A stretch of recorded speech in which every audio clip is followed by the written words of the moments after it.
Nagaaf jaalalli ardii jirtan maratti sinaa qaqqabu daawwattoota keenya odeessa wayitawaa yeroo kanaaf siniif qindeeffannee qabannee dhiyaanneerra hamma xumura qophii keenyaatti nu wajjin tura. Yeroo jalqabaaf gara chaanaalii keenyaatti kan dabalamtan subscribe gochuun mallattoo beelii sana fuulduratti sinii dhufu ala tokko gadi tuquun ol kan jetturraa kaadha like share commentis godha. Yeroo kana gootanii kaasee yeroo hundumaa oduuwwan haaraan wayita gadhiifaman dafanii isin qaqqabu. Kallattiin gara oduu keenyaatti wal wajjinaa dabarru. On April 13, 2029, Apophis will pass within a distance of around 31,000 kilometers or 19,000 miles from the Earth's surface. Macaafni qulqulluun samii irraa urjiiwwan akka harca'an wantoonni sodaachisoo ta'an samii irratti akka mul'atan ni dubbata. Guyyoota gara dhumaattis taateewwan kunniin dabalatee aduun akka dukkanooftu, ji'i yookaan addeessis dhiiga akka uffattu macaafa qulqulluu keessatti mallattoo deebi'ee dhufuu gooftaa keenya Yesuus Kiristoos duraa kan ta'an akka ta'e ibsameera. Garuu taateewwan kunniin yeroo raawwatamanitti saayinsiin sababoota biraa haakaa'uyyuu malee akkaataa biraatiin maqaa biraatiin haa ibsuyyuu malee taateewwan kunniin raawwatamaa jiru. Ammas kan saayinsiin dhagaa jedhee waamu tokko wanti guddaan hamma magaalaa London ga'u samii irraa lafatti kufuufi jedhaa jiru. Ofiinni kuni hoo maalidha? Tarii dhuguma isa macaafni qulqulluun jedhu wajjin wal qabataa laata? Bal'inni isaa kunooti.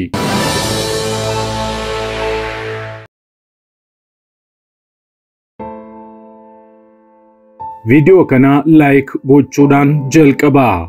Dhagaan cabee samii keessaa bu'ee yeroo jalqabaaf kan argame bara 2014 yoo ta'u, seenaa dhala namaa keessatti balaa suunaamii argamee hin beekne akka addunyaa mudatu taasiseera. Dhagaan cabee bu'ee meetiroorayitii jedhamu kun garbaa bishaanii danfisee jedhan saayintistoonni. Waggoota biliyoona 3 duraa yeroo lafti reefu uumamtu dhagaan hawaa irraa kufee dhagaa samii irraa waggoota miiliyoona 66 duraa lafarra bu'ee bineensa daayinoosar jedhamu lafatti gaddabalee balleesse dachaa 200 ni caalaa jedhaa jiru. Qorattoonni burruusaa fi meeshaalee dhagaa cabsuuf oolan qabachuun dhagaa samii irraa bu'ee jedhame caccabsanii qorachuuf gara iddoo miidhaan irra ga'ee Afrikaa kibbaa deemaniiru. Dhagaa caccabaan samii irraa bu'uu meetiroorayitii dachee kana balleessuu qofa osoo hin taane lubbuu qabeeyyiin akka jiraatanis kan gargaarudha jedhu qorattoonni. Erga lafti kun uumamte as caccabaan dhagaa hawaa kana keessa balali'anii fi lafarratti kufuu danda'an akka jiran ni beekna jedhan. Yuunivarsiitii Harvard irraa Profeesara Naajaa Diraaboon. Amma garuu yeroo balaa gurguddaan akkasii mudatu kana lubbuu qabeeyyiin damdamachuun inumaa akka jiraachuu danda'an hubanneerra jiran. Dhagaan samii eessituu jedhamu dhagaa hawaa nuyi beeknurraa baay'ee guddaadha. Waggaa miiliyoona 66 duraa dhagaan samii irraa bu'ee bineensa daayinoosar lafarraa balleessee kiiloomeetirii 10 dheerata.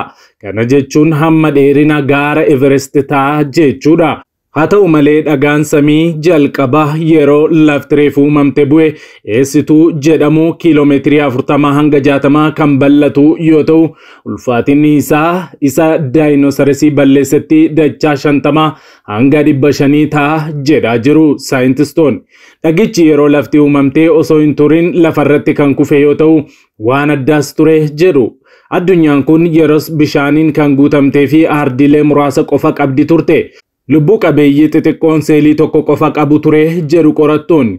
Bakkeewwan addunyaa kanarraa dhagaa samii irraa kufe jedhamuun miidhaman keessaa hanga har'aa hafteen dhagichaa kan irra jiru baha Baarbertoon Giriin Beelt jedhama.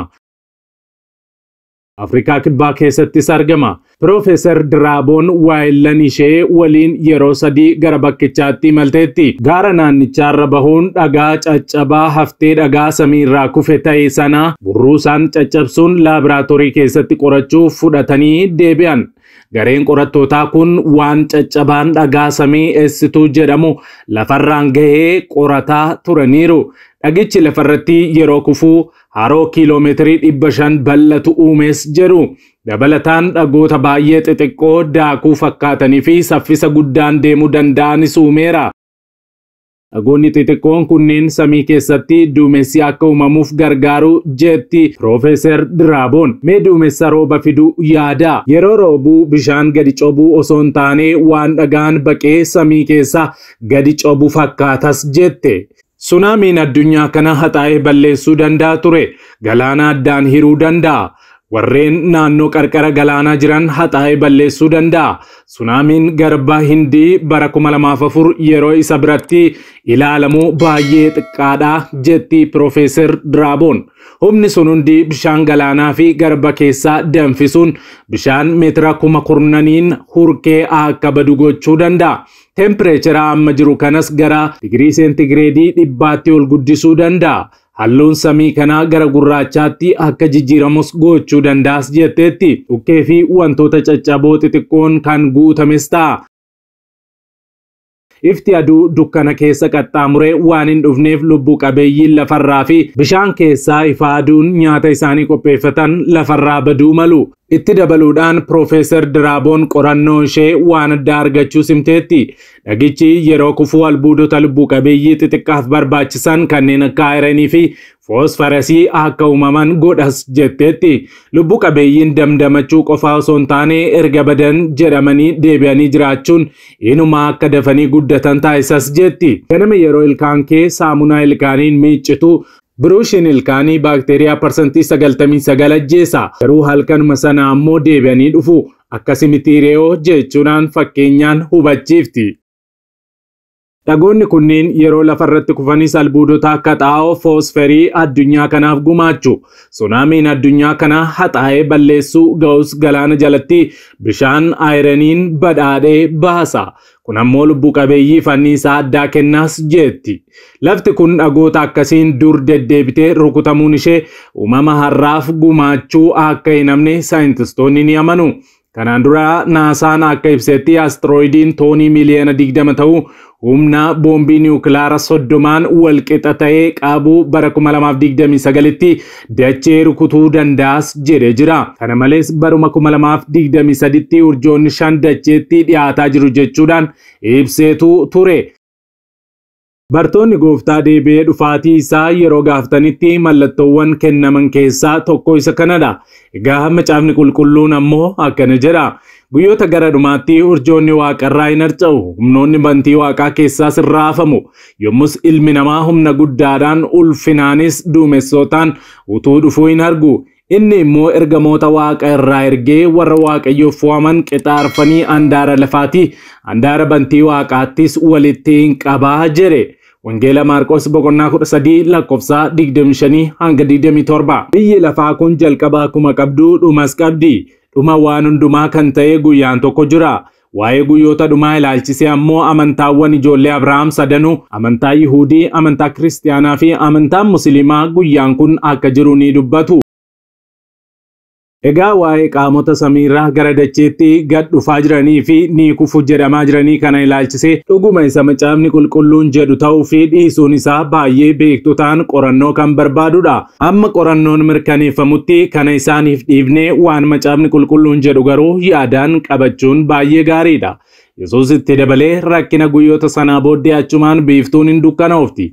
Jiinis ifa ishee hin laattu. Urjoonni waaqarraa hin harca'u, humnoonni bantii waaqaas hin raafamu. Yommus milikinni ilma namaa waaqa keessatti mul'ata. Yeroo sanatti sabni biyya lafaa hundinuu boo'uuf jiru. Ilmi namaa immoo duumessoota waaqa irraa humnaa fi ulfina guddaadhaan dhufuu isaa arguuf jiru jedhe. Wangeela Maatiyos boqonnaa 24 lakkoofsa 29 hanga 30. Amma mallattoowwan kennaman hunduu raawwatamaniiru. Biiftuun dukkanooftee argineerra. Addeessis dhiiga uffattee argineerra. Wal waraansi lollis baay'ateera. Hongee fi beelli balaan uumamaas baay'ateera. Balaan kirkira lafaas hammaateera. Mallattoon bara Noohii uumamoonni haaraanis mul'ataa jiru. Mallattoon bara Loox sodomummaanis addunyaa irratti babal'ataa jira. Dararamni maqaa Yesuusiif jecha amantoota irra ga'us baay'ateera. Urjoonnis harca'aa jiru. Mootummaan bineensichaas ijaaramaa jira. Lagni Efraaxeesis gogeera. Bineensonni arfan achi jalatti hidhamaniiru jedhamanis gadhiifamuuf jiru. Amantoonni goolee arfan irraa butamaa walitti qabamaas jiru. Dhiphinoota yeroo muraasaaf turan kanaa booddee Yesuus ulfinaan gooftaa gooftotaa ta'ee ergamoota isaa lakkoofsi isaanii hin beekamneen marfame ifatti utuu ol ilaallu deebi'een dhufa. Deebi'ee dhufuusaa kana manuu martuu Maaraanaataa haa jedhu.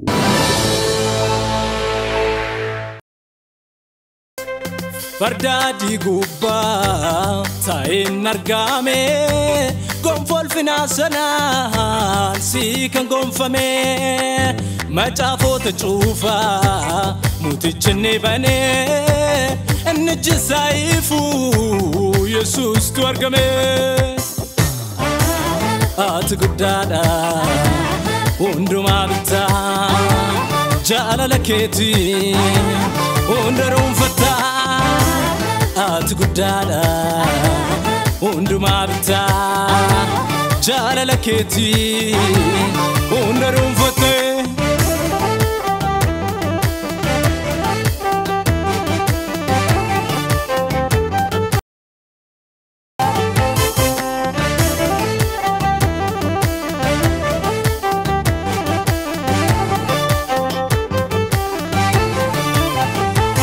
sila bagonnet sila charenet igalo lafteti jalala moteti aretu yura bazanta sra keber hinomo motel kalguyo ነጩ ፈረስ ላይ የተቀመጠው ጽድቅና ስልጣን በእጁ የሆነው ፊቱ እንደ ፀሐይ ነው የሚያበራው እንዘምርለት ስለሱ ላውራ ነጩ ፈረስ ላይ የተቀመጠው ጽድቅና ስልጣን በእጁ የሆነው ፊቱ እንደ ፀሐይ ነው የሚያበራው እንዘምርለት ስለሱ ላውራ እንካ ምስጋና እንካ እልልታ እንካ አምልኮዬ ኢየሱስ ጌታዬ እንካ ምስጋና እንካ እልልታ እንካ አምልኮዬ ኢየሱስ ጌታዬ ኦ ገለተኬ ኦ ገለታ ኦ ገለተኬ ኦ ገለታ ኦ ገለተኬ ኦ ገለታ ኦ ገለተኬ ኢየሱስ ኦ ገለታ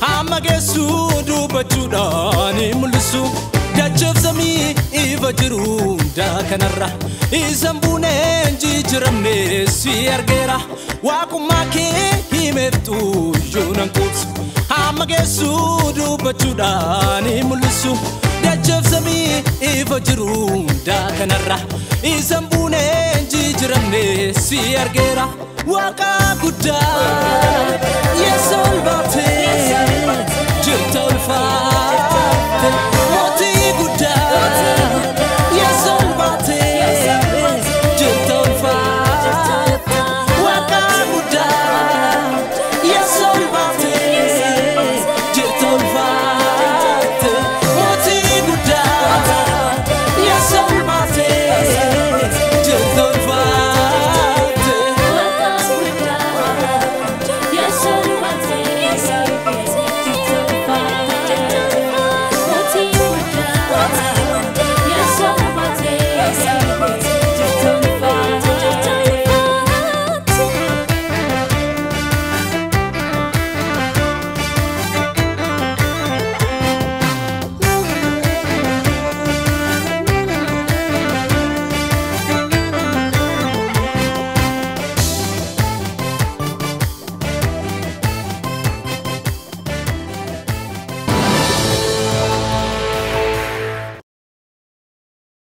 Egaan daawwattoota keenya qophiin yeroo kanaaf qabannee dhiyaannee kanneen hanga ammaatti daawwattanidha.